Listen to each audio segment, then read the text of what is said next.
काहीच पावसामध्ये भिजल्यामुळे माझे जे शूज होते ते पण भिजले. पण आज मी आरेमध्ये आलो आहे चालण्यासाठी आणि मी अशा जागेवरती आलो आहे जिथे मी आधी कधी आलो नव्हतो. म्हणजे एक दुसऱ्याच रस्त्यावरती मी निघून आलो. ही जागा मी तुम्हाला दाखवतो. इतकी सुंदर आहे ही. आय डोंट नो माझ्या फोनमध्ये मी कॅप्चर करू शकेल की नाही. हे बघा, वाव. हा जो रोड आहे तुम्हाला वाटत असेल नॉर्मल आहे, पण हा खूप जास्त स्लोप आहे. म्हणजे ते चालायला पण भीती वाटते. आणि हा रोड जो आहे तो पूर्ण पुढपर्यंत गेला आहे आणि समोरचा जो व्ह्यू आहे खूप खतरनाक आहे.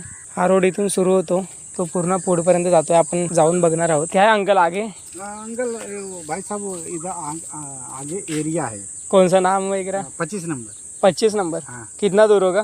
बस 10 मिनट का रास्ता है, 10 मिनट। और ये कौन सा नगर था वो? कौन सा? ये आदर्श नगर है। आदर्श नगर हाँ, आहे. जाता जाता मला हे झाड दिसलंय. यावरती बघा, या पानांना अशा प्रकारे काहीतरी आलं आहे. इथे चालायला जी मजा येते ना, मी तुम्हाला काय सांगू.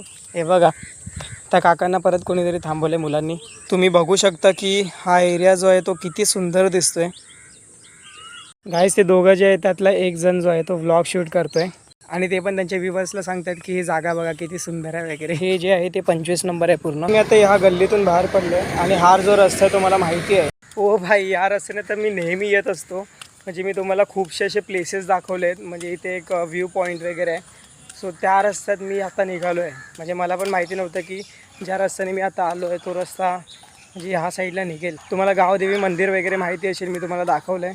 सो तोच हा रस्ता आहे आणि मी आत्ता एवढं फिरून म्हणजे एकदम अपोजिट साईडला मी आलो आहे. आय होप गाईज तुम्हाला आजचा व्हिडिओ आवडला असेल. Thank you so much for watching. Bye bye, take care.